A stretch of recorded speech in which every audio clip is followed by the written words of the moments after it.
So I guess we'll call it to order at 6:11 officially. There's nobody here from the public, so I just have open time on here just in case somebody has any questions about the housing production plan. And can we take a minute and approve the minutes? Are you guys okay with that?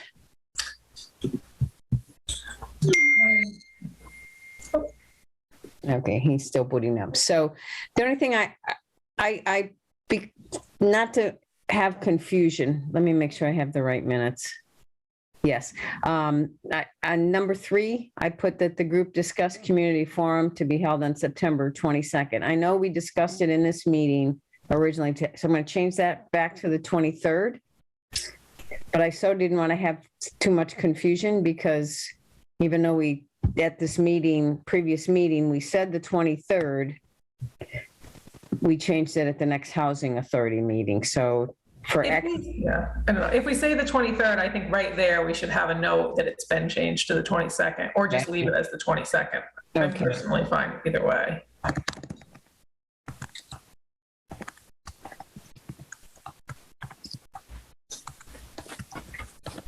But like you said, if somebody just happened to see this and then put that on their calendar. Right, that's why I was hesitant to, but it wasn't accurate, and I don't know. So I said, the meeting has been changed since this time to September 22nd. Okay. And I'll put at 6 o'clock, just so we're still there. Oops, let me get that. And other than that, I don't know if anybody has anything else, any more misspelled words or whatever. Do we have a motion to approve the minutes? You need a minute. I think you need your board. I can motion if you'd like me to, but I'm not sure if I technically can. Why is that? Because wasn't it just supposed to be housing authority members and? Yeah, you're right. You're right. I mean, I think they look good. I'm good either way. Oh, thank you, Ken, for the reminder. I keep thinking that we're the work group and we can approve our minutes, but because we have a majority of the housing people from our board, a quorum, then we can't do that. So I'll stop sharing for now and we'll put that off till Jim arrives. And then we still don't have a quorum. So if Sierra comes, okay. Have your vote on your minutes. Yes, thank you. I'll turn it over. You want to go through some updates? I'm sure. Or I don't know if you guys had anything to share in the meantime. Yeah, I just noticed like the certification. Do you know if our original plan from 2010 was ever certified? I saw that it was approved by the state, but I don't ever remember seeing it certified. Certified means that you are producing housing. Right. And you're not producing the housing. So I think it's very difficult for a lot of communities in Western Mass to have certified housing plans, assuming that they're meeting their annual goal of 0.5%. Yes. Yep. But you have an approved one, which again, the approved one. It's expired.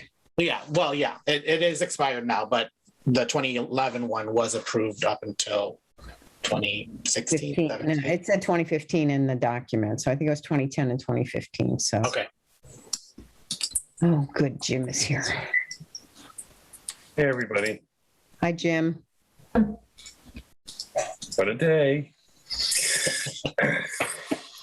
Thank you, Janet. And we were commenting, Jim, just for your knowledge, that the recording came on automatically without having you signing in as host. So I don't know what happened the last time because it had nothing to do with you being host. So anyway, I'll relinquish my gavel to Jim Sini.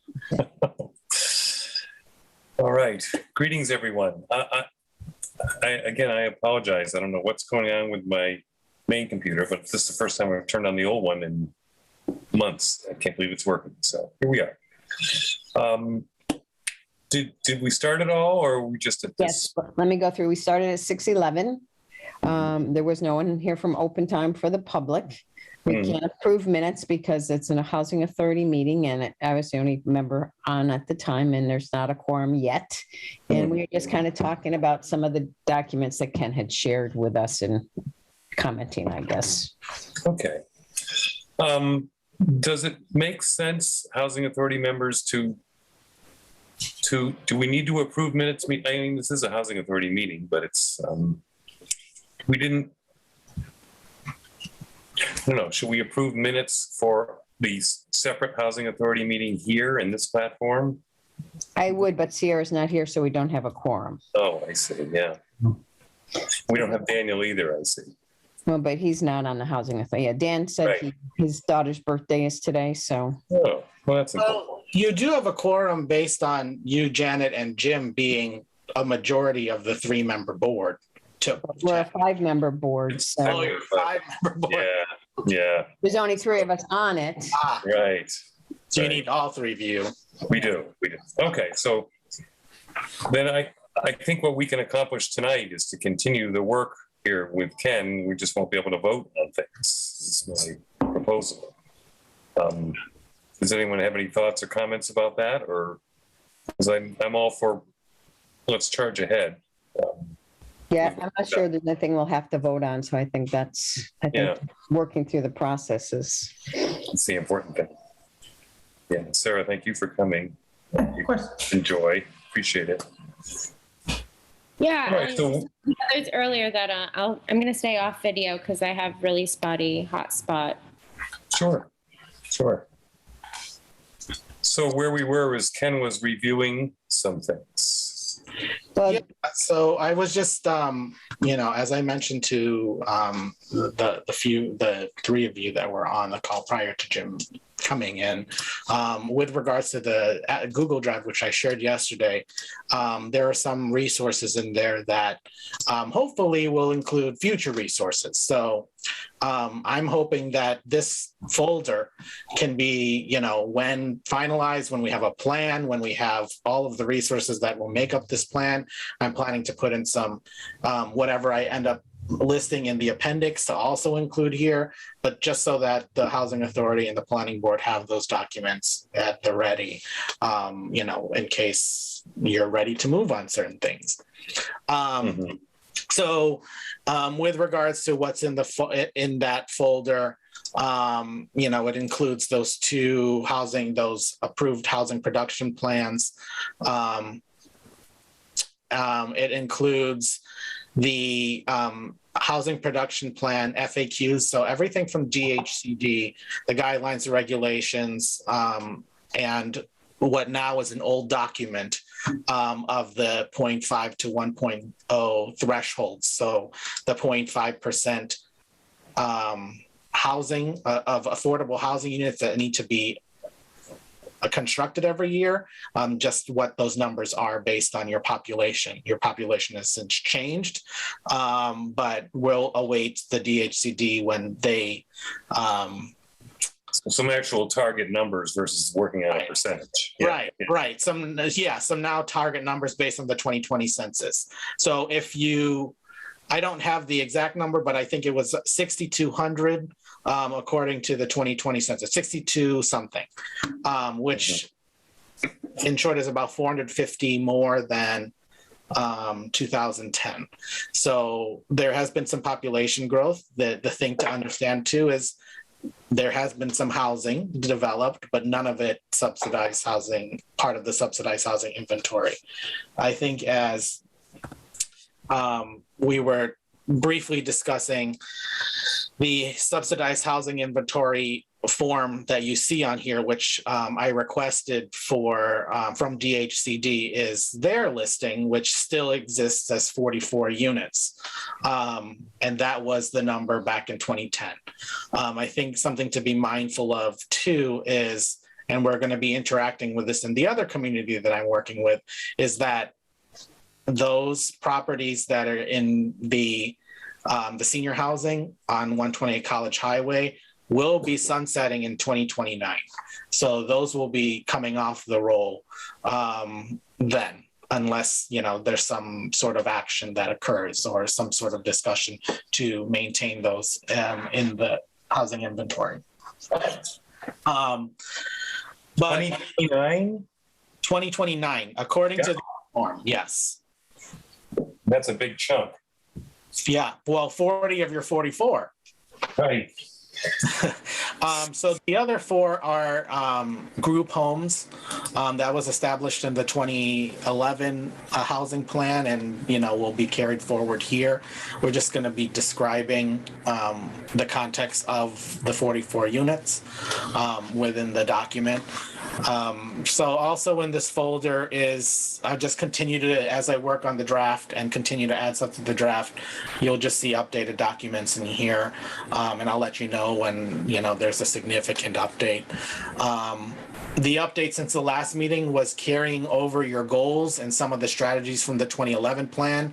I think that's going to be the point of discussion with regards to understanding what the town has done, if anything, in trying to implement those.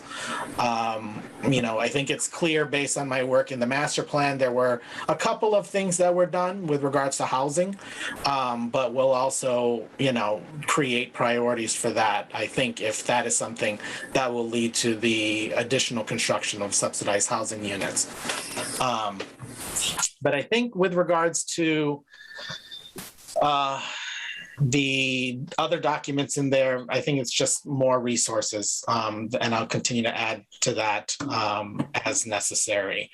I think, some of the conversations that I was looking to have today was probably going to be more specific to the idea of and I briefly talked to Sarah about some of the conversations she was having with the planning board, or as her in her membership with the planning board, and some of the regulatory things that may be happening, or some changes that the planning board may be exploring. But if we're to look at the 2011 plan, let me open that. I thought it was 2010, Ken. I Is it think. 2010? Do I keep Yes, saying? it's November 2010. Okay. Just I lost it. Let's see. Hold on. Oh yeah. So I missed. I'll relabel that. Let me just share here.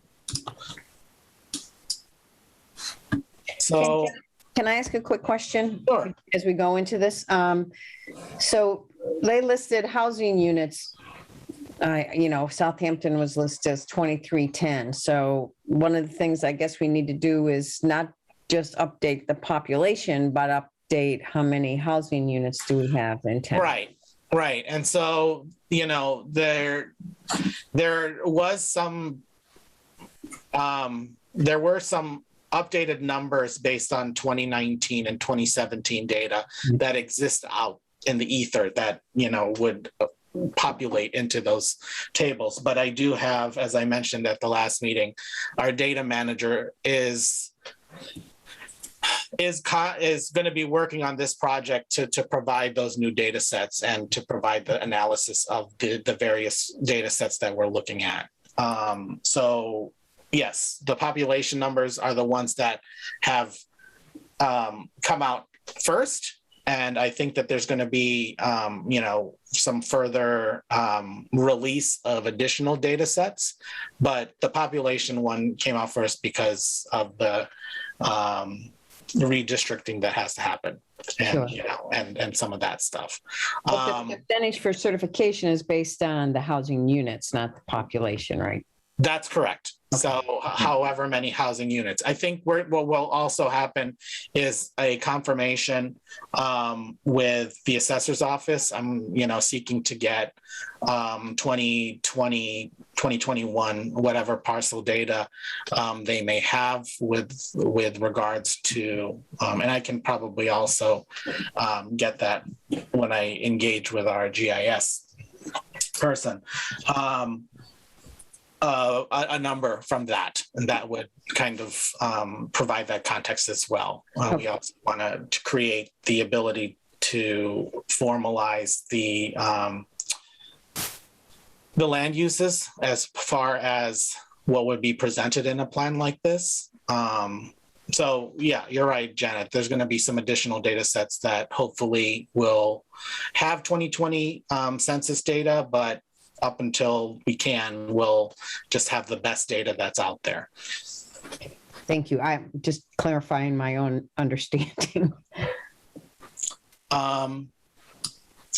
So, in my own research of the things that have happened in Southampton, with regards to housing, and some of the research comes from what I did with the Master Plan Implementation Committee, as well as the time that I also helped the planning board in viewing the zoning bylaw,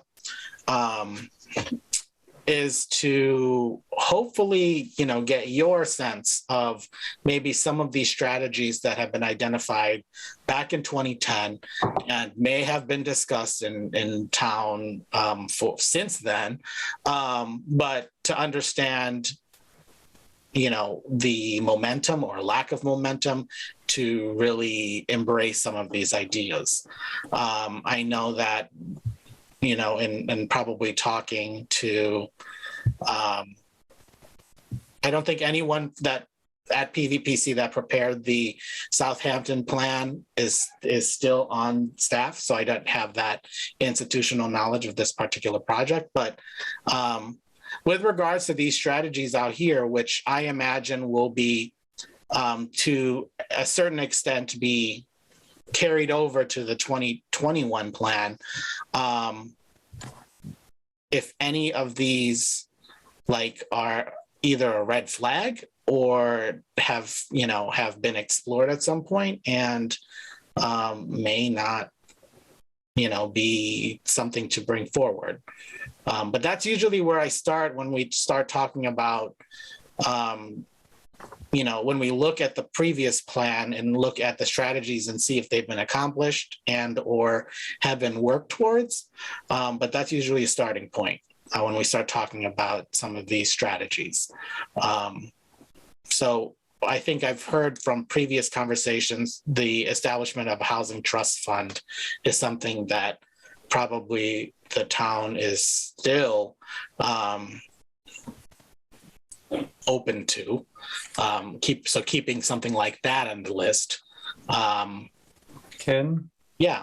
I'm sorry, if I could interrupt for just a second, because I've been waiting to ask this question, but since you brought up housing trusts, yeah, it might be the last housing authority, exclusive housing authority, not this joint venture meeting we had, there was a discussion about moving forward toward creation of a housing trust among members. And, I'll disclose, I was the one who's like, well, wait, are we going to get some help from Ken on that? Is that part of the DLTA grant? Or in other words, I don't want to trip over ourselves and, or we really independently need to pursue the housing trust separate from this effort here with the production plan.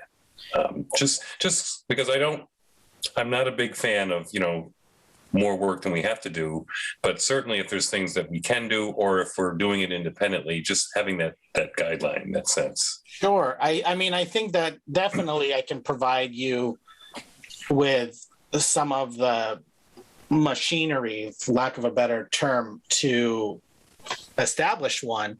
But the goal of my work in this process is to prepare this plan for the town. So it's going through this community process, working with you all, having a community meeting, and preparing a plan. I think that within the plan, as I did with the master plan, within this plan, as I did with the master plan, there were some either additional steps that I provided within the narrative, or as a phone call that I would receive from Chris Falls and maybe walk her through a certain grant that she could look at or the town could look at. So I imagine that we complete this housing production plan, and there will be an opportunity to work on how to establish the housing trust fund. I'm not sure that PVPC is necessarily equipped to really work on those types of things, but things like mass housing partnership definitely would be. And I know that you had a meeting with them, and they would help you navigate some of the things that you would need to do as you were to establish that. So our question, can I pop in there, Jim? So my question was, I think they're parallel projects, and we were just trying to get clarification if that was my perspective. Jim shared his perspective. So I guess I didn't want to delay it if it should be something that we should continue working towards, since we've met with the right group. But I didn't, like Jim said, we don't want to duplicate efforts if Ken's going to come to us with here's how you do it. So right. Is our zeal to get it done, does it make sense to wait a few months and then you can kind of start us and we'll actually be more efficient that way? Or should we begin? And if we should, how? Well, I think if we're looking at specifically that one, I think I can help facilitate that conversation. So, obviously we're coming up, the product that I'll be working with this committee on and the town is to get an approved housing production plan. If, for instance, there are things in here that I can help either utilizing my own knowledge of either regulatory changes, providing the planning board with some model language for any sort of zoning regulations that they may be exploring, or subdivision regulations, I can do that. I can also participate in a conversation that we can talk with MHP to look at housing trust funds. So I can participate in your outside processes too within this time, because I think it would be helpful for me to understand even more some of the processes that are involved with regards to housing trust fund. I know when I prepare these plans and work with communities on preparing plans, the basics, but if there are certain things that will help my work as well as help you in the process, we can definitely, I think, try to work within those parallel timeframes. So Ken, we could invite you to another housing authority meeting. Sure. The topic isn't about the HPP, but we could talk. Yeah, definitely. I mean, if I'm able to attend, I would happily attend. Okay. But I think if there are definitely housing topics that are related, or that are specific to items on the housing production plan, yeah, I think that's definitely something that we can work on. So if you know your agenda for the next meeting, we can maybe have that conversation. So I know the Housing Trust Fund has been lifted multiple times, because it seems to be one that a lot of communities are trying to get off the ground. And so, for instance, in the town of Hadley, which Jim shared that article from the Gazette. I was cited because I work with the town of Hadley as their planning board consultant, and they're looking to do a housing production plan. And they have a subsidized housing inventory over 10%, and their goal is to remain over 10%. But I'm helping, facilitate conversations with regards to utilizing their CPA monies and putting it into the housing trust fund, changing some of the zoning language to address how to do payment in lieu of units that are built on site. So that those are processes that are happening that I do have experience that I can definitely share within the context of the housing production plan. But I think, the goal is to come up with strategies that, I don't want to say create work for PVPC, but at the end of the day, it's the ability to either use future DLTA or look for a grant that can help facilitate this type of work, for either, engaging a consultant on how to establish a housing trust fund, because there is money out there, but doing that research to help you get that and to implement some of these strategies that we're identifying. I think, in conversations with you, and I'm sure the community, and understanding the survey from last year, as well as the master plan, a lot of these are going to look the same. These strategies are going to look the same. I think that they will be fine-tuned, specifically maybe a recommendation towards inclusionary zoning, addressing to see why it's not working or what the issue is. Obviously, infrastructure is always something, but also addressing land uses in town, and specifically mixed use. That's where you can get subsidized housing inventory. So if your zoning bylaw either creates or makes it easier to develop in a mixed use district, try to facilitate that conversation, try to make it easier, maybe not require a special permit, maybe just have it by right. So those types of things are, ideas that would probably come up in this section, regulatory action, 12, 13, and 14, right? So, that's kind of the gist of what this process is going to look like. The data is the data. It's spelling out the context of the community that's prescribed during this housing production plan. And then this process of identifying your goals, which I don't think are going to be much different, which I think they were identified here. So these were to this particular plan, but we have some goal statements from the master plan that we can either utilize or incorporate, and then from there also, build the strategies under that. Okay, I can see it behind us. Here is this. So,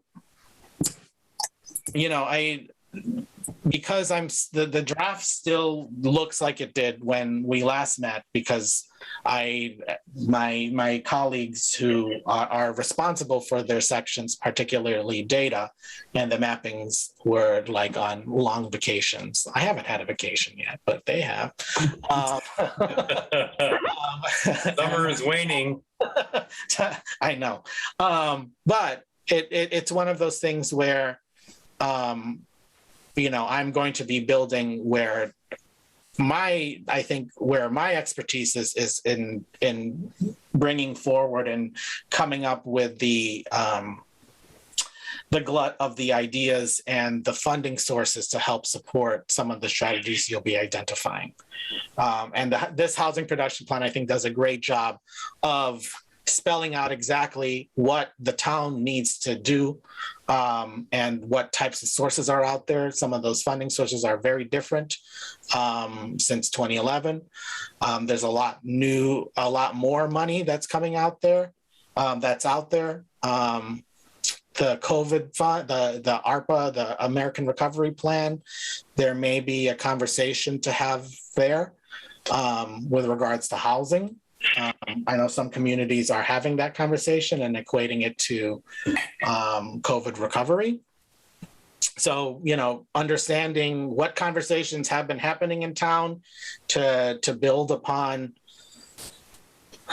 some of the things that will be carried forward from this plan, and just really build and incorporate some of those similar ideas. I don't know if there's any thoughts or anything that, is worthwhile to discuss at the moment with regards to some of these strategies that have been identified. or any questions that you may have based on your review of some of the documents that have been shared, your initial review of the draft. But yeah, this meeting wasn't, I don't think was going to be any sort of formal, presentation. Right.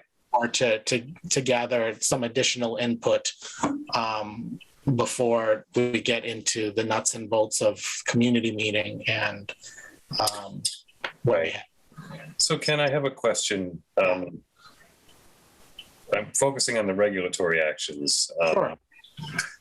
And number 14, which to me is pretty general, and part of me thinks that's with intent and appropriate.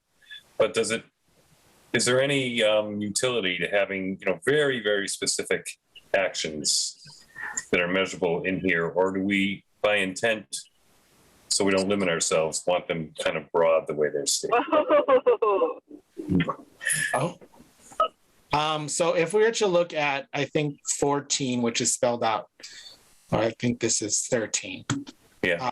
Okay, so it's spelled out further. There are specific ideas here that maybe this is a conversation that Sarah and Dan will have with the planning board when they start, moving on some of these zoning bylaw updates we're currently looking at. I just mentioned that to Sarah.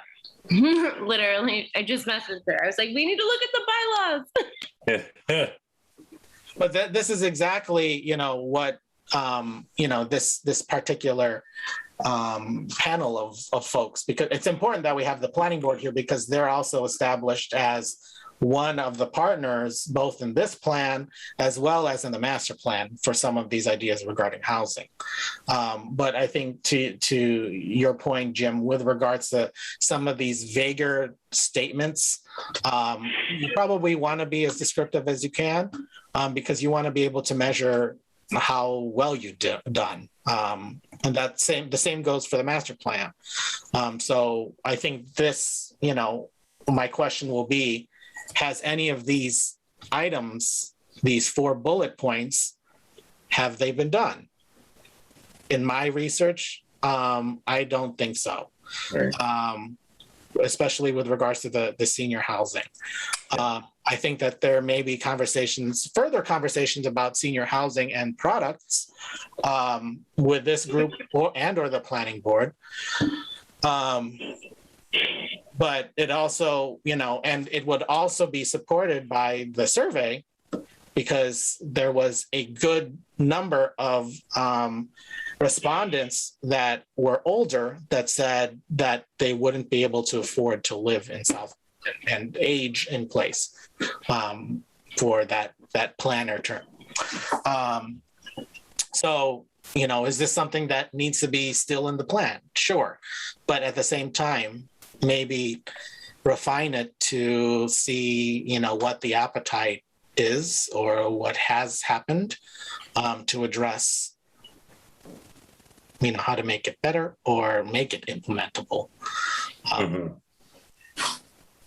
So I know Sarah was mentioning that they're going through the bylaws, right, Sarah, when we were on initially, early on? Yes, it's, I guess, been kind of a bit of a slow process, just chipping through them. But I think we're about the planning board as a whole is about halfway at this point. But I think there's still opportunity right now at this point to take a look at these. That's what, like Joyce said, she was just saying we'll both take a look at where we are with everything and bring it up as we move forward. We're at a point where the consultant we were using has just retired and we're going to be bringing on somebody new. So there may be a little bit of a lag again, but hopefully in the next month or two, we'll get moving again with that. So are they looking to add any, I don't know about the 2-family dwelling, for example. Is that something that exists or we don't even have that in existence right now? And I don't, maybe we can answer that, not today, but somebody has an answer. I think it depends on the zone. I can take a look. I don't know off the top of my head. Yeah, no, I don't expect you to memorize them. No, I think you have to appeal, right? I think you need a special permit. So this suggests that, obviously these are best practices to increase housing production, right? So, Right. and it's not unique that communities don't want to densify certain residential zones. However, I think allowing two-family dwellings by right in all residential zoning districts, in my work with other communities smaller than yours, this is something that's like a no way, this will never happen. But if you find an area of town where you have businesses, maybe some mixed use product, maybe some additional density can be found in the center of town. For instance, in your area, right by Pomeroy Meadow, I think that's been designated as, right off College Highway, has been designated as a village center or a district of mixed use capabilities. Looking at the particular uses that are allowed in that district, and ensuring that if there is a requirement for a special permit for, a ground floor commercial use and then apartments on top, remove that. That suggests that you have just a site plan review, that it would be allowed by right after review by the planning board. It's those types of things Right. that could lead to that type of development.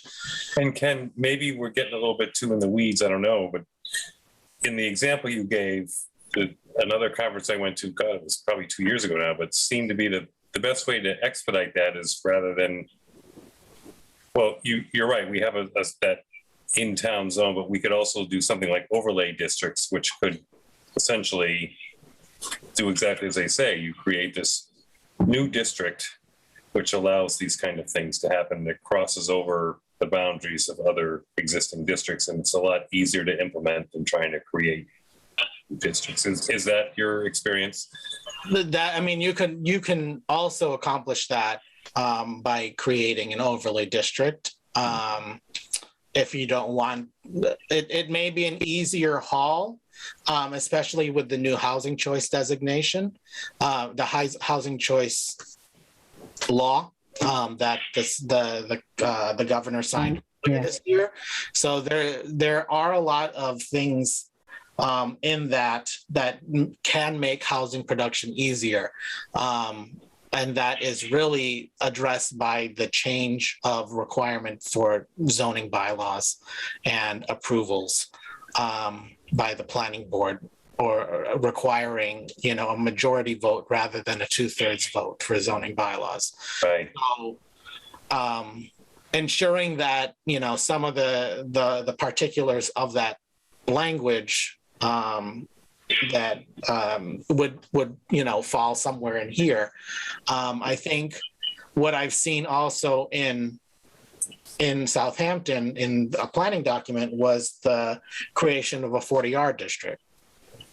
And I think we may have talked about that.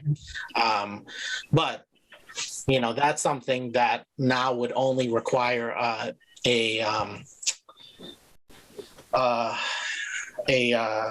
simple majority rather than a 2/3 majority. That's a big difference. It's a big difference. Obviously there's the education hurdle, and I think that's what ends up happening is the education for a town meeting for a lot of these regulatory things that happen. But I think you're also going to be using the survey as a guide, and I think we can identify maybe small changes that can maybe lead to larger changes, because change is slow, and depending on who you have at the town meeting that day, it can happen either way. But I think you'll recall from the survey, and if I'll put the survey results in this folder, that people love their single family homes and love that character of the town. I think, some regulatory change with regards to maybe creating smaller lot sizes, that's something, because then, you're doing subdivision, but now you have to balance this conversation of town services with additional housing, you know, and the requirements that are required for additional housing. So I think that you know, you utilize best practices within the zoning bylaws that you have. If some of those recommendations, let's say, and I'm using the village center because I know you have 3 village centers that are designated in your master plan, that allowing for certain types of uses without a special permit and through either administrative approval by the building inspector and or just a site plan review by the planning board or ZBA, that could lead to development of housing. Because you have an inclusionary zoning bylaw too. The thing is, it hasn't been used because the way that it's written too is you have to have at least a housing development of 10 units before that kicks in. So how do you address that? Yeah, I think that there are some ways to address that. And it doesn't only have to be through regulation. Obviously, you have the Housing Trust Fund. The town can be the housing authority, or you know, someone that you would consult with could be that entity to develop housing. Do you want to be in that? Do you want to have that responsibility? I don't know, but that's something that can happen. But I think, you know, starting from the point that I've shared in at least the draft plan, and which already exists in your 2010 plan, is the, you know, some of these ideas regarding the Housing Trust Fund, which you've already started, you know, starting to have those discussions, as well as, you know, some of these other ideas.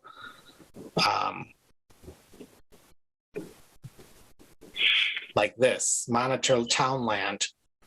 That's something, a strategy that has been identified in your plan. And we've done that quite a bit, I think, in the Housing Authority over the last year. Full list of town-owned land, you know, from tax. I mean, it's nothing's. Have you had conversations? You know, you have obviously your inventory of those types of parcels, which the town would take in tax taking, but has there been conversations with the Housing Authority and other boards that, you know, could either start a community-wide conversation about using those parcels or those structures or whatever for housing? I don't know. Not at this time, I don't think. Yeah, so, you know, it's some of it's regulatory, going back to this particular section, some of it's regulatory, some of it's programming, and then some of it is just continuing to be that cheerleader for affordable housing and development of affordable housing. So that's the outreach component, making sure that, you know, your website is intact and has the appropriate information to share some of the resources that could be out there. And, you know, some of this, making sure that you're partnering or establishing relationships with other groups that could be helpful to the cause of developing affordable housing. So yeah, I mean, this conversation, you know, was to bring forward some of these initial strategies that exist in your 2010 plan, and, you know, get commentary from you all to see if, you know, if these ideas have been brought forward in recent conversations. Obviously, you know, your time in town may or may not, you know, you may not have, are not familiar with some of these ideas, but recently maybe there has been discussion. I don't know, but I think any other insight could be helpful in starting to think about strategies of, you know, creating these affordable housing opportunities.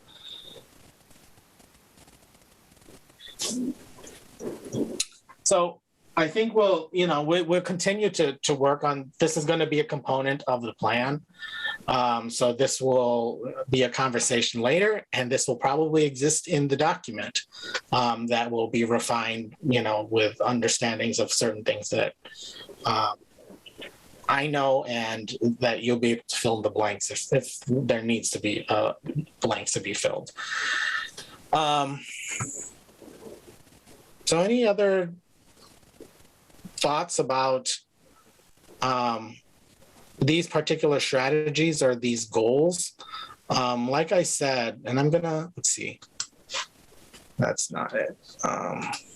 So Ken, you're saying you would like to see members of this team modify that, or you put up the, you kind of created the outline, take the old plan and update it. Is that what I understood? With regards to the strategies, the old plan, like the first half of the plan, is not going to be the same. But definitely the strategies, especially if they haven't been acted upon, still could be solutions to the issues of providing affordable housing. Mm-hmm. So those are tried and true solutions. But right, I read a lot of strategies there that seem like, yeah, it's relevant 10 years ago. It still is. Yeah. Just wasn't implemented.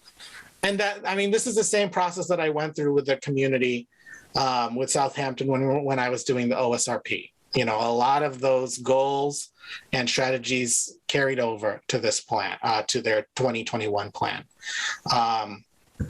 So it's going to be the same for the housing production plan, but I think it will be refined within these next couple of months with input from you, and definitely from any engagement that we get from the community, whether or not certain ideas can be prioritized or how it's presented in the plan. I think that will be something that we learn together. And so just looking at some of these are the short term and I just pulled from the housing section. This is in the current master plan implementation committee status report. And these are the short-term strategies. Some address the affordable housing, some address just housing production in general. So I'm sure that things like these specific ideas, these I know already exist in the plan, in the housing production plan, with regard to dimensional standards. A lot of overlap here. Yeah, there's going to be a lot of overlap. And so we'll just ensure that, because this is a current document, that your housing production plan also is not going to, vary too much. Right. Right. That would be... That would be weird. And yes. And I understand, how the housing authority and your charge. But at the end of the day, this is a document for the entire town. And so, we're going to utilize the community meeting. We're going to utilize the survey and the data points that we collected there, and, utilize a lot of the language that exists in your current master plan, and that will carry over from the 2010 housing production plan. But this is an idea of how it's going to be presented. You have your responsible parties. You're going to create a priority, the short term versus medium term versus you're currently working on it.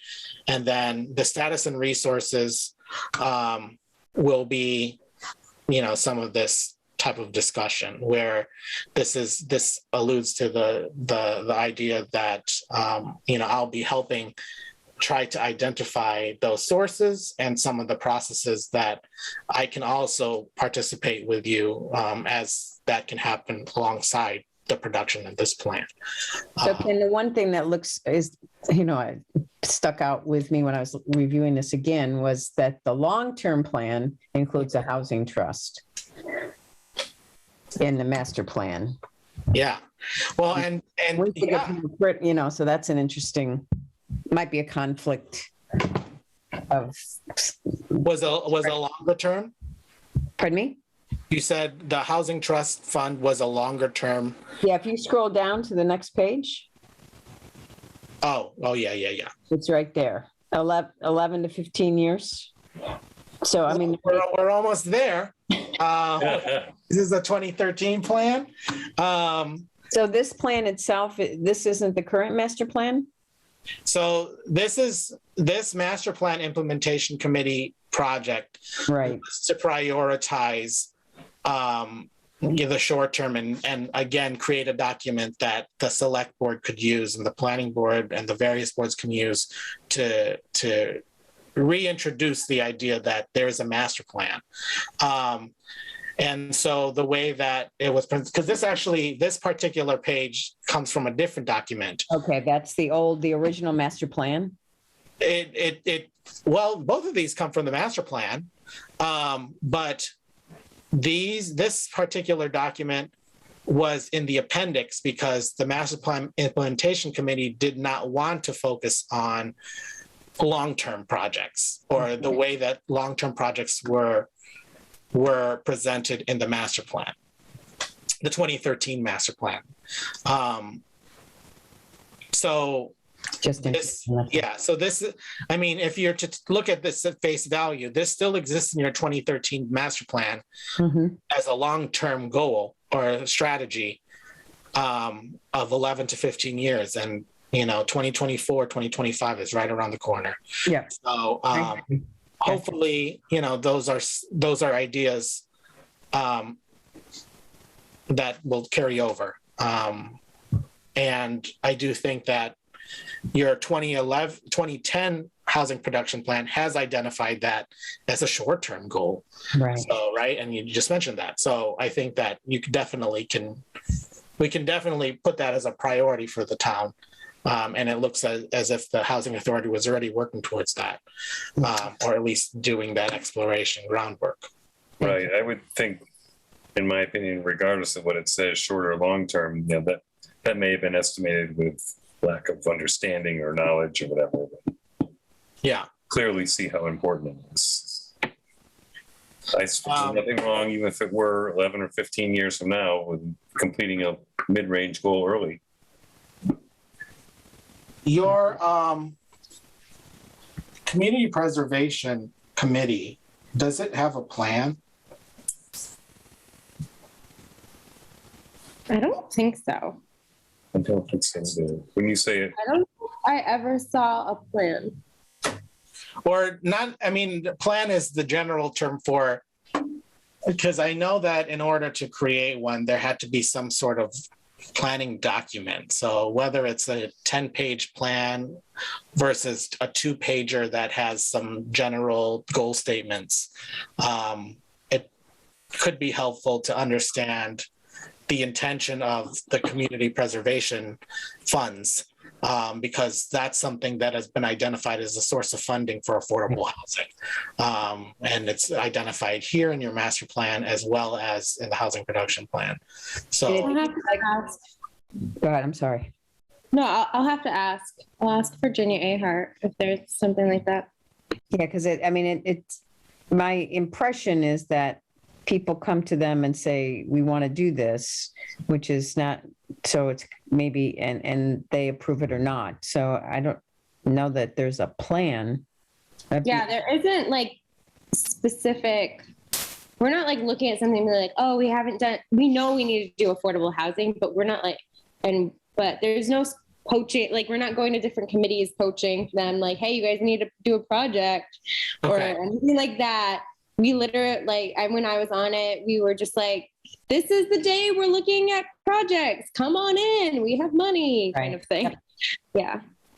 okay. I'm glad, because I'm sure pickleball wouldn't have been part of the plan. So I'm glad that. Yeah. We've had some fun projects. I mean, I'm looking on the town's website. I'm not seeing any document. I mean, there's a general, information and describes the committee's role and et cetera. I don't know if Sierra's been able to make any meetings or not of theirs at this point in time, but it'd be an interesting, that's a I don't think there haven't really been any. I mean, I haven't been informed of any. Right, you haven't missed any, there just haven't been. Right. Yeah, they don't really Just need for the record. Is the root of the question to determine how much funding would be available for affordable housing? No, Oh, hey, that's a number that, I don't think that's the plan. so No, what's, that's available. I've seen that number before. I probably have. Yeah, we all sorry, know, that's my cat biting me. we all know the approximate number that we have, but I think maybe Ken can define more what he means by a plan under his. So I know communities, when they establish their committee, has to submit or have, within its incorporation document, for lack of a better term, some sort of idea of what types of priorities have been established or ideas with regards to how to spend community preservation funds. And it's understood that, you have recreation, you have open space, Housing. affordable housing, and I always forget what is it? There's undesignated. Yeah. Yeah. But those are spelled out in the Community Preservation Act. But if there are certain activities that when the CPA or the CPC was established in Southampton that have either been identified or have been discussed in the past, that could be helpful, to just support in this document when we talk about also seeing what's in the fund, and we'll put that in the document because I think it would be a good tool to understand what type of funding is out there within the community preservation funds, just to give some sort of measurement on what types of strategies or ideas there could be to spend that money for, either working with a developer and or creating some additional technical assistance for or some sort of mortgage, like first-time home buyer assistance, that kind of stuff. So that would come through the CPC. Yeah. Those kind of directions, not necessarily from housing saying this is how we want you to spend our money, but through the community preservation itself. Yeah, I say that based on, some of the initial conversations that may have occurred when the CPC was established.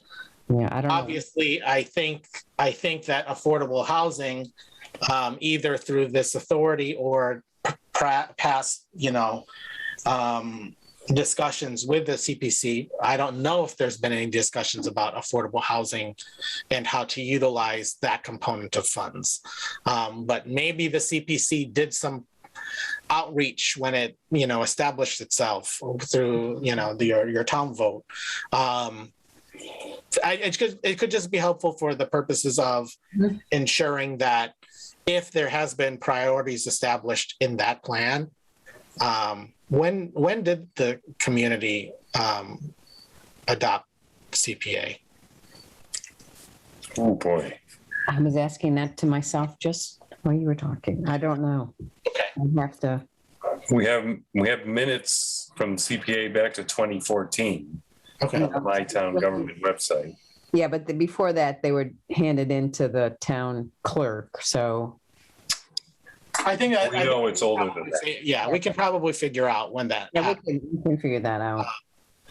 But it's those types of conversations that, looking at already town services and town committees that would establish itself as a natural partner to the housing authority to provide those funds, and understanding that relationship now and in the past. And it's just good to acknowledge that and then also identify how to, get your feelers within that committee and how to, engage with them in a productive way to discuss affordable housing and some of the priorities that may be established here and some of the ideas that may come further in this process.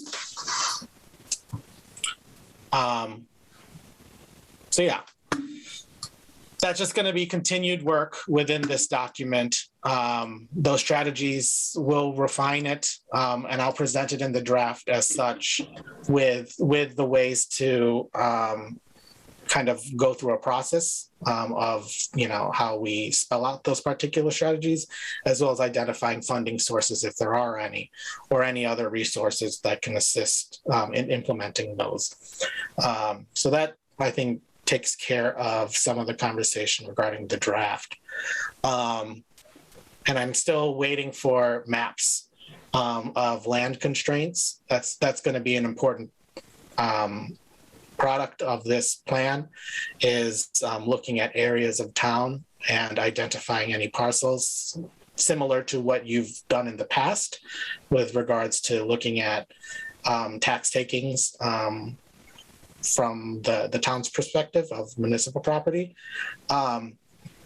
But also to understand the balance that your other plans may have identified for certain parcels, when whether or not housing can exist there, when either open space has identified something as a strategic parcel to acquire, or the master plan has identified certain parcels for acquiring that connects to your open space or to the greenway or something like that.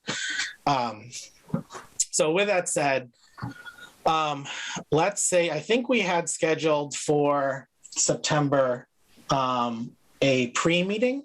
Did we?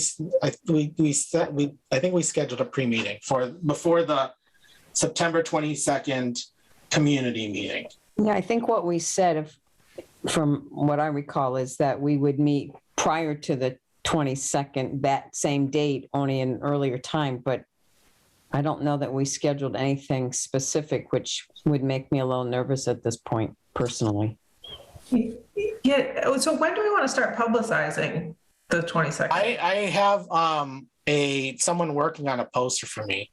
And so, the gist of that particular meeting is to present the data. And that's, obviously it's data that is forthcoming, that won't necessarily change the dynamic of the conversation with regards to the role of this housing production plan in trying to build affordable housing in the community. But it's to set the context for what does housing look like in Southampton? What does a population look like? It's that basic demographic data that would be presented, when you're going through any planning process. So that, I don't think that there's going to be any, significant issues with presenting, baseline data. That's going to change the dynamic of, is the town more diverse? Maybe there's a little bit more diversity since 2010, but the housing inventory still exists. Your subsidized housing inventory is still at 44 since the last plan. It's going to be a comparison of what exists now to when you last worked on your plan. So there's going to be those types of things, then conversations that come out of there. The other goal, yeah. Are group homes considered subsidized housing?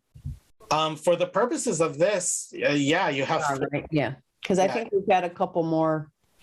You have a couple more since then? Yeah, I will have to check that. Well, we have a new one, I think, on College Highway, right? Yep. Down by and then we have one, I believe, that's being built on the corner of Valley Road. Yeah. So I don't know if the other one on College Highway is included or not, because 44 is a number I've heard for a while, but I thought they were from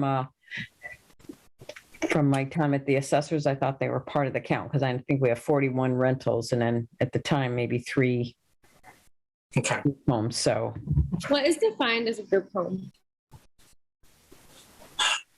Those, I think, I'm not quite sure for the purposes of it being designated as a subsidized housing unit, but a group home for the purposes of zoning or other regulatory means to designate yourself as a group home. I think it's the Department of one of the Department of Health. But the planning board would usually approve, if it is in the zoning bylaw, a group home. Sometimes group homes are identified as a certain type of use that is allowed in the district.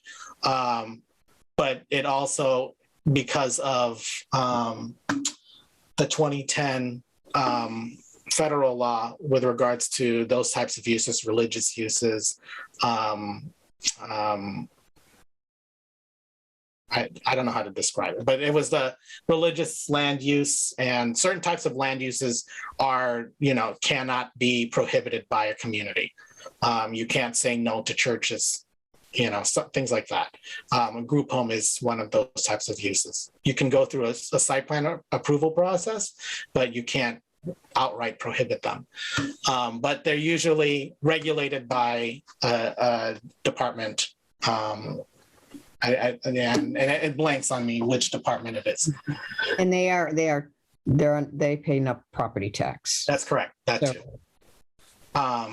So I will identify, what it is that group homes have to go through in order to be included in a housing inventory.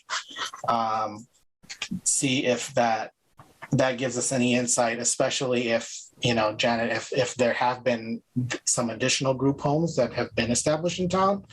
It's 2010. 2010, definitely. Okay. Yeah, because those numbers exist, and it's listed in the 2010 plan that there are 4 group homes. Because there's one on Coleman Road, which I think is within the last few years. So I don't know where they all are, but those are the ones I'm aware of. So I think going back to the community meeting, it's going to be a presentation that'll probably last 45 minutes of just data, baseline data, looking at the map, and just presenting, what Southampton looks like. Also addressing the fact that what a housing production plan is. That's important to get across to the community, and why it's necessary, and how it aligns with your other community documents. And then I was thinking for the latter half of the meeting to do some small groups or a larger group, depending on how many people are in the meeting. And I'll have a staff person from PVPC help facilitate. But if there happens to be, and we can figure out, and maybe this is the time to figure out whether or not we want to just leave it as an open Zoom link or RSVPs. I think just leaving it open, is just more inviting than asking someone to register for a meeting, which then can create the fact that all of a sudden you have 800 people in the meeting. Well, not 800, but, a lot more than can be managed by, one person. In that case, I would want to have some sort of contingency where maybe Jim or Janet or someone facilitate like a breakout room. So we would have breakout rooms and just split into smaller groups. The questions that would be asked, I'll share those with you by Friday, but they're just like generic value questions about the town. They will probably supplement the survey discussions that we had when we talked about the survey, but it's going to be all regards to housing. So, questions like, can you afford housing? Is there a perception that Southampton is too expensive to continue to live in as you get older, or things like that, which will probably initiate further conversations about personal experiences with regards to housing. But it's going to be definitely targeted conversation with regards to that, and then have some sort of poll which uses the strategies that have been at least preliminarily identified, and seeing which ones still stick, and which ones make sense. And I think, we'll ensure that if there are things like what a housing trust fund is, making sure that they know what a housing trust fund is, and being as clear as we can with regards to some of those strategies. So a component of what is a housing production plan, some of the baseline data, contextual data that, what is Southampton, and then talking through some value questions with regards to housing, and then doing some, interactive polls that people would be able to click. We'll set up poll questions with regards to some of the strategies that have been identified in the 2010 plan, because they most likely will exist in this plan. And then, from that, we can have a conversation at our following housing production plan meeting, when we debrief what we learned, if anything new, to really set the scene for how we continue to further our strategies. That's the goal of this the community meeting. I'll have, and as I mentioned, with regards to advertisement, I'll have something by Friday, a poster that can be shared widely with a Zoom link, because that's what I have to create. I have to create a Zoom link and start setting that up. But yeah, that will be what I send Friday. I think that's a great idea. We got to get the townspeople involved, get their input, so that they feel like so they know they are part of this process. So the sooner we get them involved, get them connected, the better off we are. I think it's great. It's not like a public, it has to be published in advance by 2 weeks, or it's not any of that. Oh, this is a community meeting. It's Okay. Just want to make sure. To the public. Good. Okay. Yeah. And so it's not a public hearing whatsoever. This particular process doesn't require a public hearing. The only requirement is that the planning board approves it before it goes after it goes to DHCD. Hopefully, right? That's the goal, is to get, educate the planning board on its contents and the select board. Because those are policies that the town should be carrying forward. Yeah, I agree with Dan. We've got a great response from the town survey, but this is just another forum, another platform. So it's just another opportunity. And I really like the idea of, there being some interactive surveys included. That's the great thing about Zoom, and it'll be recorded. So that's all good. From my perspective, if we have too many people and we need to worry about a breakout room, that's a problem I'd love to have. Right? Yeah. So yeah. Someone was talking. Sorry. I was going to ask. Can you guys hear me? Okay. Yep. Yeah. Do a lot of people usually show up to these things? And what's the angle of your post? How are we convincing people to show up? Are we saying share your super important opinion, or there will be pizza? Which no, it's a Zoom, but do people really typically show up to a thing such as this? I'd like to be positive and think that they do. I think as working with the master plan implementation committee, and Jim is aware, how we were able to get 896 survey respondents for, it wasn't a community forum, but the fact that we were in a pandemic, we were not meeting in person, we got the word out by, just getting the word out on community signs. We made a PSA, Dan was in that video. And, it's thinking of those creative ways to get the people there. Obviously, it's not in person, so that, there is a component of there's a component of the easeability of accessing a website or trying to interact that way. I think if there are conversations that this committee has, or if there may be some sort of idea with regards to some sort of in-person component or a hybrid, that can be explored. We explored it in one of our master plan workshops for another community, but there was a lot of logistical issues, and they actually didn't end up happening. And I think what's also happening is this Delta variant seems to be putting thwarting everything for in-person type meetings, because those limits on, I don't know if they're going to be limits on people in a room, but those conversations are happening and they're reality. But I don't know. I don't know if is there an ability to create some sort of hybrid component? I know that it would be difficult, not necessarily on my end, because if I need to be in Southampton, I can be in Southampton.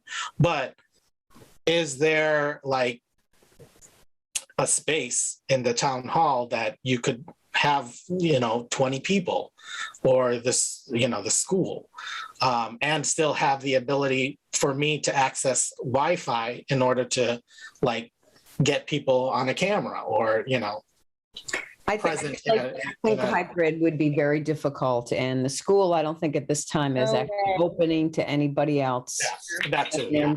We're requiring masks inside, so I think that hybrid is my personal opinion.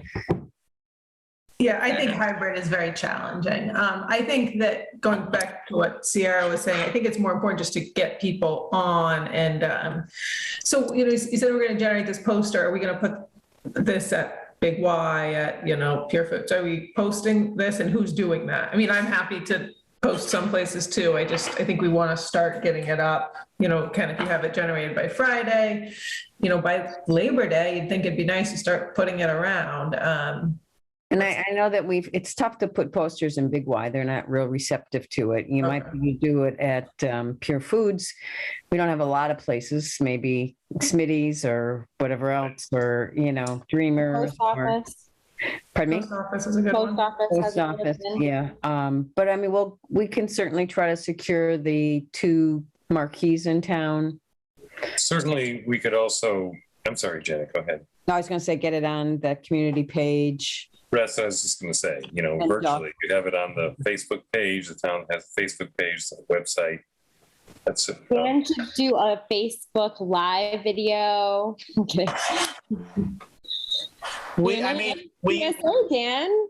We could sure. If that's what it takes. We could always share the Facebook Live of a Zoom meeting. It's the ability of the capacity of the committee to like also review that and let me know if because I'm not going to be able to look at what's on Facebook, because I may have some things coming in from chat on my end, and myself and the staff person that would be assisting me would have our hands full with regards to that. Not to mention if we need to break up into working group. Yeah, I think we want everyone to call in via Zoom if they're participating. But posting ahead of time. We can share the link on Facebook. Right. Yeah, you can. Yeah, and definitely this is going to be recorded, so it'll be posted to Easthampton Media, and if if you have your local access TV, it will be there. It wouldn't be live, but people would be aware that this event happened, and would still have the opportunity to engage in future meetings like this, and or other ways. So I think there's always going to be a component of ensuring that there can be future engagement after the fact, but we'll just ensure that the word gets out and we widely publicize. I know that when we did the survey, it was on the boards throughout town, as well as on the Facebook page. I'll create a media release. I know that the Reminder carried an article. Right. So I've been in touch. I can't remember his name, but we'll ensure that that date is changed, because I think the article had a different date. But I told them that I was going to be creating a media release and send it to him. But it's Ryan Fieri. Yeah, that name sounds familiar. So there are, ways to get the word out, both tried and true. And, if there's any other ideas, like if you are you having a special town meeting? I No? don't think there's Not one between- scheduled. No. Okay. We'll just have to if- announce it at the select board meetings too. Joy will do a great job at that. Yeah, I need to know the date again. It's August 22nd. Second. September. September, I'm sorry. Yeah, that September would be the 22nd. first. September Wow. 22nd. Yep. September 22nd, okay. At 6 p.m. Yes. Okay. Did we say 6 or 6:30? I don't know if we finalized, I don't know what. 6:30 better? It may be. I mean, how long do you think? You said 45 minutes? No, I was saying the community meetings in the past that I've been a part of and have planned for have been 2 hours. So there's the first component. I mean, we can maybe do an hour and a half. The presentation will be, available on the town website. We'll ensure that is available to people before the meeting. But it's going to be a recitation of whatever is documented and will be shared with the community. But yeah, in the past, it has limiting to 2 hours. Definitely. So 6? 6 is fine. I'm okay with I don't know. Is 6:30 better as far as people? Getting home, having dinner. Right. I would think it might full be. night. I would think 6:30 is better. It's just a gut. I'll be there either way. So yeah, 6:30, if we think that people will need time to get home from work, if they're going to work. Well, okay. Thanks, Jim.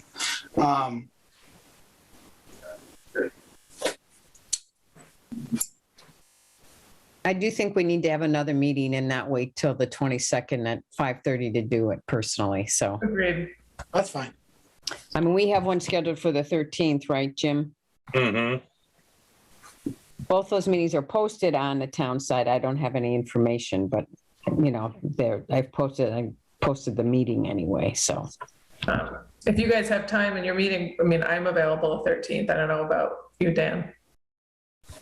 What day of the week is the 13th? It's Monday. It's a Monday. As long as I don't have Concom on that day. Dan, you're in Concom too?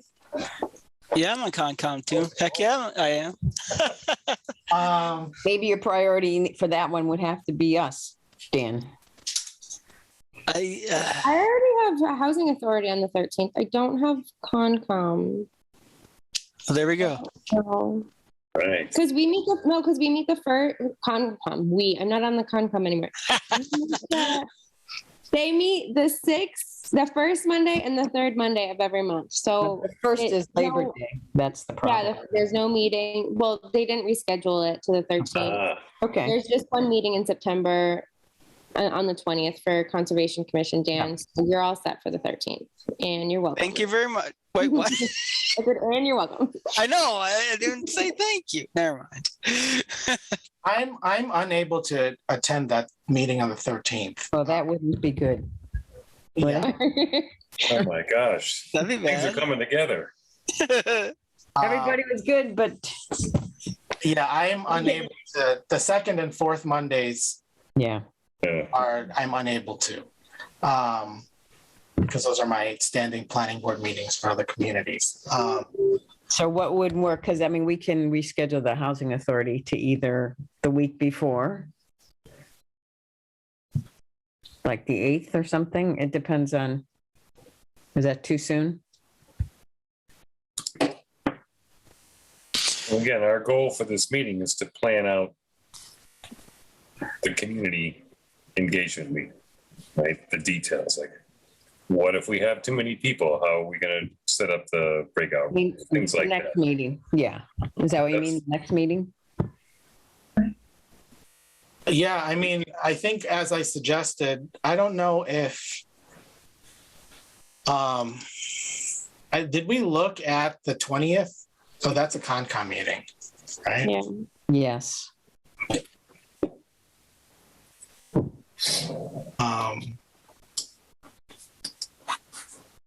Yeah, I got some important stuff I could bring up at the meeting. So Yeah. I gotta run out and grab, I got an electronic calendar, but I also have an old school physical calendar. Be right back.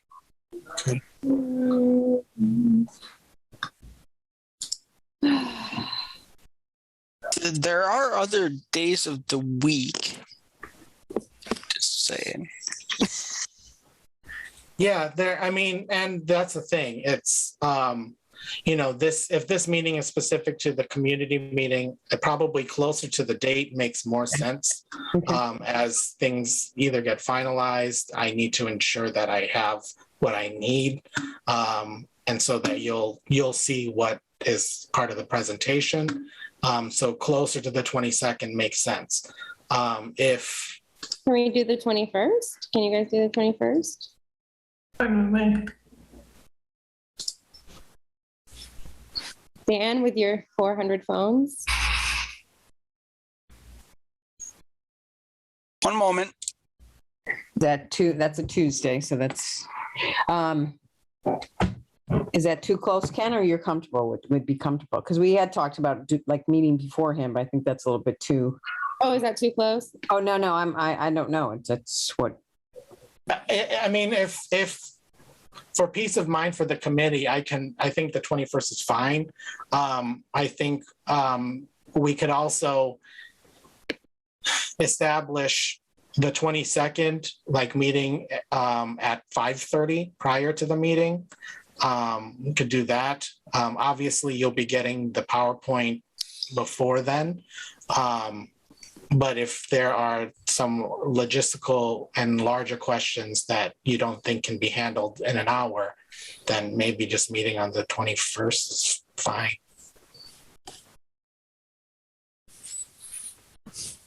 So my only worry about meeting right before is if we run into a real, and I haven't done a lot of these, Ken, you probably have, so you can tell me if my fear is unwarranted. But if we run into something that, oh my God, we need some time, we need to fix it, we don't have that time. There's no window for error.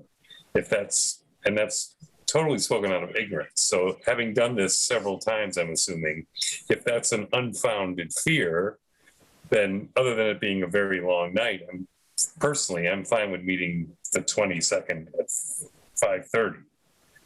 I don't know if you can comment on that.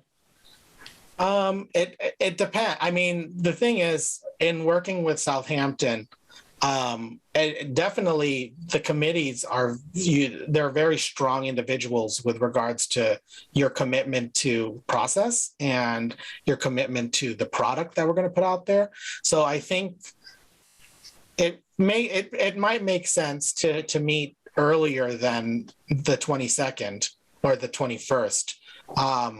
So you can see what my product is. And if there's something that you're hearing on the ground with regards to this meeting that we need to address or need, it could be helpful to get, to address that.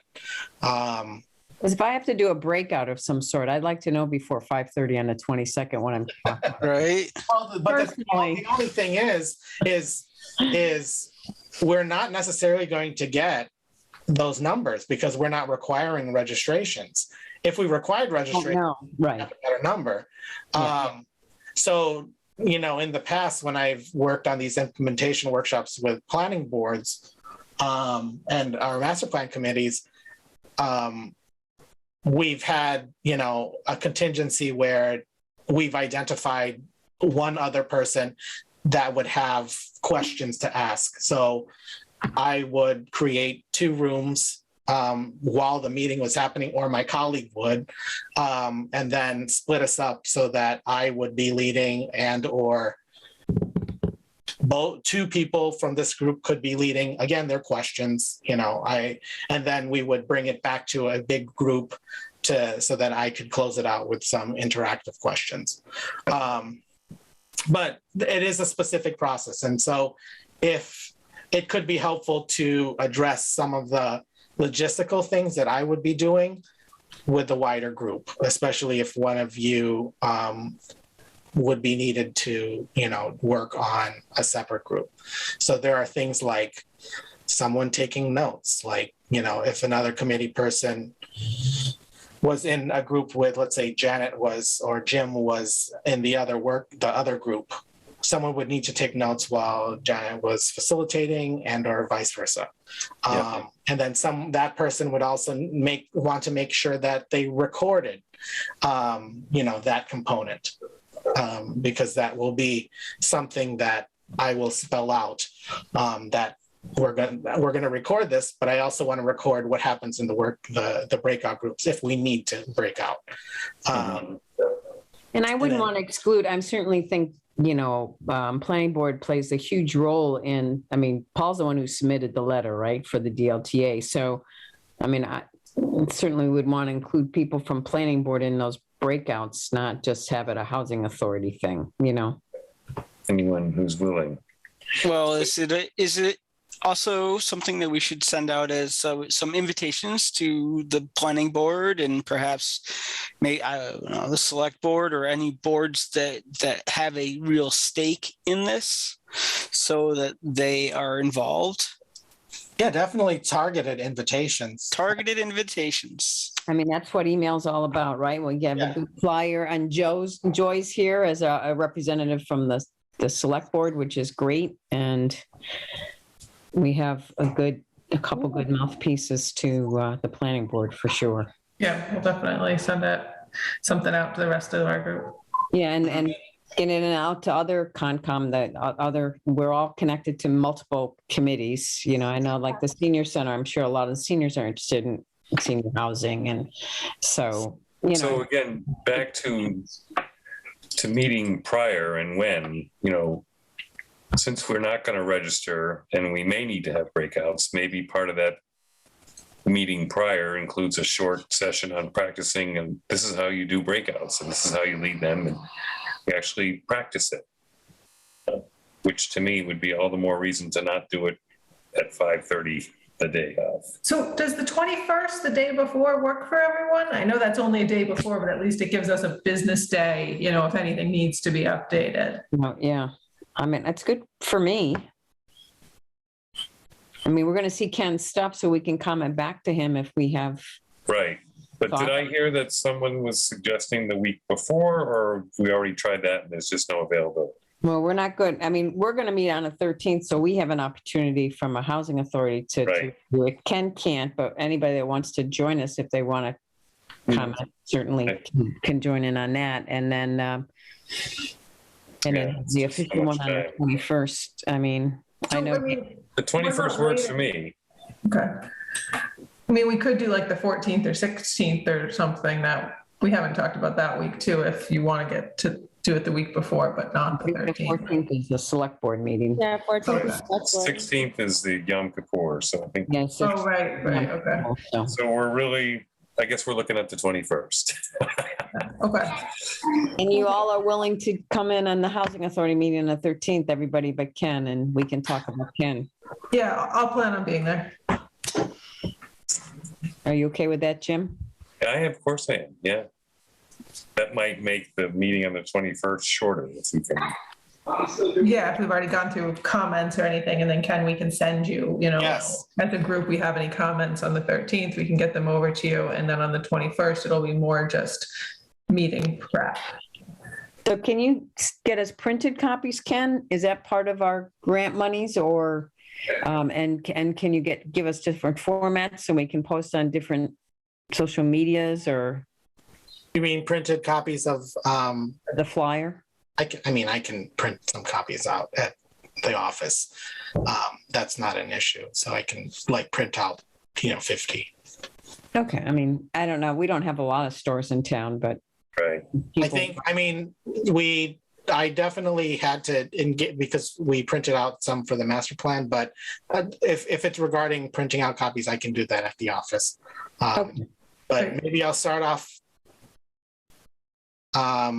with 20, 25 Yeah, Yeah. I think 20 is probably, Is the town hall open? yes, with masks, but yeah, we'll put a couple there. There's a bulletin board outside, the bulletin board inside. We'll put one in the senior center. Yeah, if you want me Ushers. to give it to someone or to drop it off at town hall, I can do that. I usually, when I was working on the master plan, I would meet Chris in the parking lot of the tractor supply. We do handoffs. I mean, I could do something like that. I'm not working. I'm unemployed by choice. So then what I'll do is, You're working hard here, Jay. I can print it out Monday and I'll have a digital version for Friday, but do the printouts on Monday and I can schedule a time, Janet, to meet. Yeah, Monday's probably, I may be away out of town a little bit on Monday, but the 31st is fine if we could hook up sometime on the That's 31st. fine. I have a digital color laser printer. I can just print them too if you want. If it helps. So I don't know. Just trying to help. I mean, if that you can, if there's like, if you know that there are instances where prior to Tuesday, getting more copies is helpful, you can do that. It's going to be a version that can be printed anyway, so anyone can really print, but I can print at least 25 to start, so you don't have to waste your printer ink. What if we created an option where rather than registering, it could be sort of like an open registration where people can sign up to be reminded about the meeting? We could say like, give us your email address if you're planning to come and you want to be reminded the day of. That way it would at least give us sort of like a starting sense if we might want to come, and it would give us a chance to remind people so they don't forget. Yeah, that's a good idea, Sarah. I mean, I've done registration required, but it hasn't prevented people from signing in that day. But it does give us a kind of a heads up, and then you have to fill out that information. I don't know if people are going to want to give out their emails, though. Suspicious people. Gotcha. Maybe I can create some sort of Google link that. Yeah, like a Google Calendar reminder type thing. Something like that. I mean, I really don't want to receive 100 emails saying that they're going to be coming. So I definitely don't want to give my email address for the purposes of RSVP. Oh, you can give mine. But I would be happy to give out my email address for that if you want. I mean, if you want, we can, on the flyer, I can say, if you put some language on there, if you want to be reminded, email Sierra at blah, blah, blah. I mean, we Something could like do that. it to the housing. I mean, if we didn't have such email problems at town hall, we could use our housing Right. authority email But it's But- I could even make a Gmail just for with this. like this. Just, That's a smart idea. If I think it's worth it. It's a good idea. Yes, make it a separate one just for this. That's a good idea.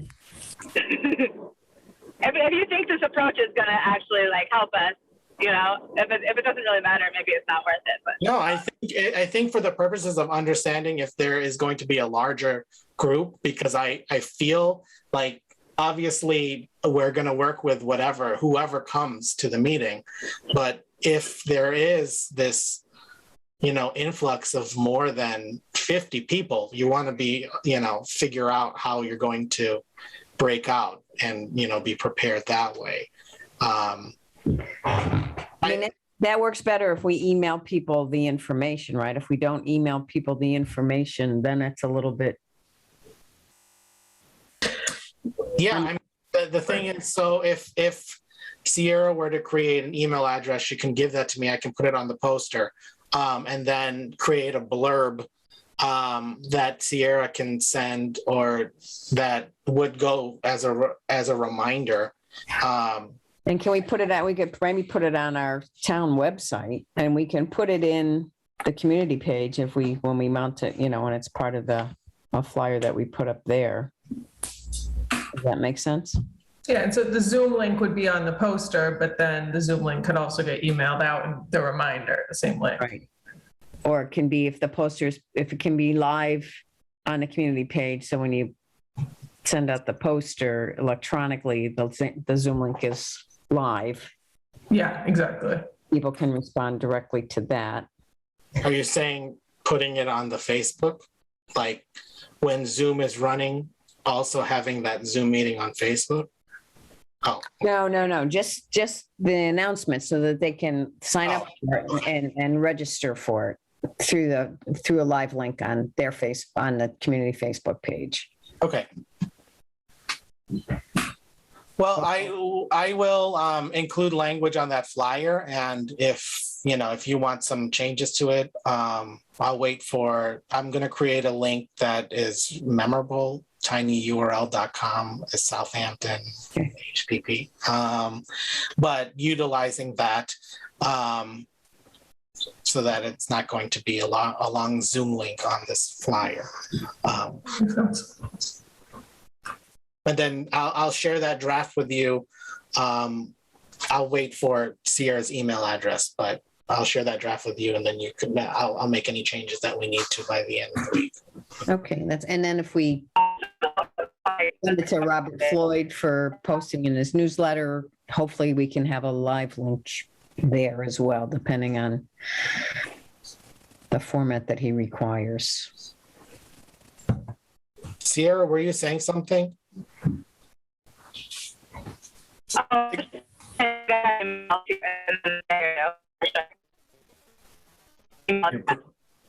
You're breaking up, Sierra. You sound like a cyborg. Can you hear me now? Yeah. That's better. I just said I'll create that email address either tonight or tomorrow and send it over. Great. Okay, so we're gonna meet on, so what did we decide? What did we say? Oh, the 13th, if we need to. We're at our housing authority, if anybody wants to join us. And then again on 21st at 21st. 6 p.m. or at 7 or 6 works better. 6. 6 is good. So the 13th, Ken, we'll have like a kind of final draft of the housing production plan for the meeting before the 13th.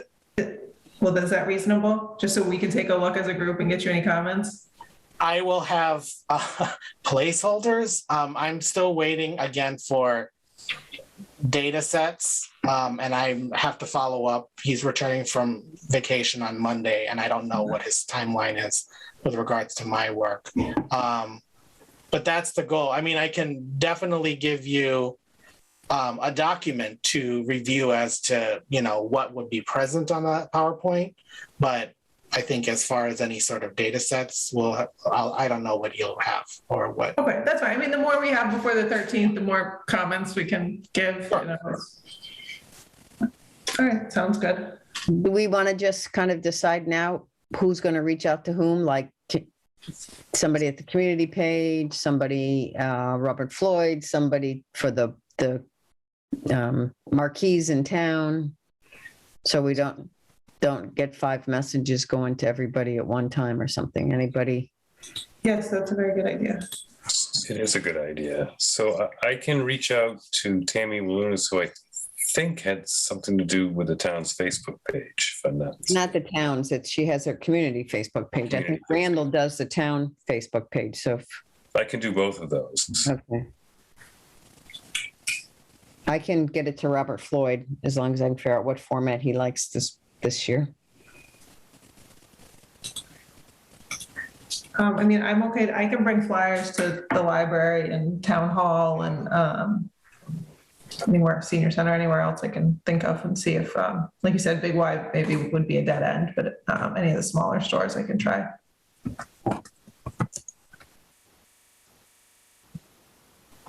When's McCall's opening again? Joy. September, I think. You think we could put a flyer in there? I'm not going to Yeah, ask you to do it. Yeah, okay. We'll put it all over the plaza. Yeah, okay.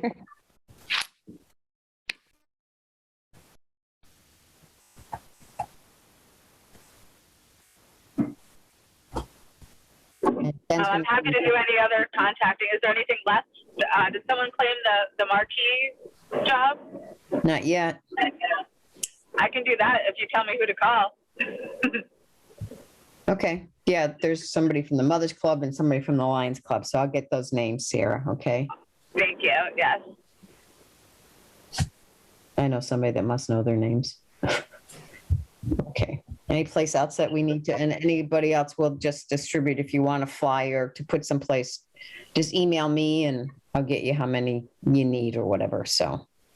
Once Ken gets them. And then for emailing all the other like town government people, who wants to do that?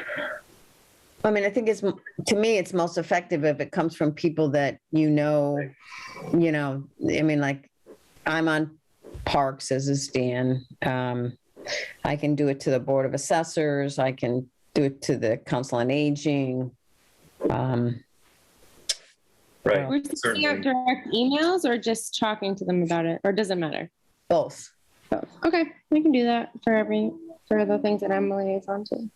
Yeah. Planning board. I mean, Dan's on Concom too, and you guys are on planning board. Open Right. space meeting soon. Yeah, but I mean, I have a good group of emails too, and I know Sarah's on, well, not the grant, you're not on the grant committee, but I just drew a blank, Sarah, so what I was gonna say. We can all too, if we send something out and you think somebody else would email the same group, just CC them. Yeah, okay, I'll send it to the grant. I have the grant committee's contact info because I was in a couple of their meetings, so I'll send it to them too. and community preservation? Do you have a group? Yeah, email? I only have Virginia's email so far, but I can send it to her. Okay. There's probably overlap on that too. Yeah, and then I have Kate on the Board of Health. I'll send it to her. She'll share it with her peeps. Yep, great. Anybody, police, fire, highway?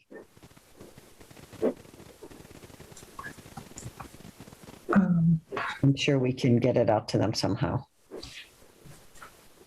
Okay, Well, I think we certainly have a good starting point. So, so I just want to review the dates so I don't, because if I post anything online, I just want to make sure it's correct. So our meeting is the 13th at 6 o'clock, the Southampton Housing Authority. The work group is going to meet at the 21st at 6 o'clock. And then on the 22nd, the community meeting is at 6:30. sounds right. Yep. And I And we're don't, going to advertise the community meeting for 6:30 to 8 or 6:30 to 8:30? 30 to 8:30. 6:30 to 8:30, advertise it for 2 hours, okay. And if we end earlier, then that's a bonus time. Right, no, yeah, that's great. I just wanted to check. okay. Great. Were you guys able to approve the minutes earlier without me? No, but we can do it. We can do that on the 13th. We can do it in the 13th, Sarah. Is that okay? Okay, cool. Yeah, absolutely. Okay. Could I make a motion to adjourn the meeting? You can. Is there a second? Seconded. 7, yes. All in favor by voice? Kane, aye. Bye. Sini aye. Okay, great. There it is. All right. All Thank you right. very much, Housing Authority. Appreciate it. Thank you all. Have a good night. Thank you all. It's a long meeting, but well And, worth th- it. and thank you, Ken. Of course. Thank you.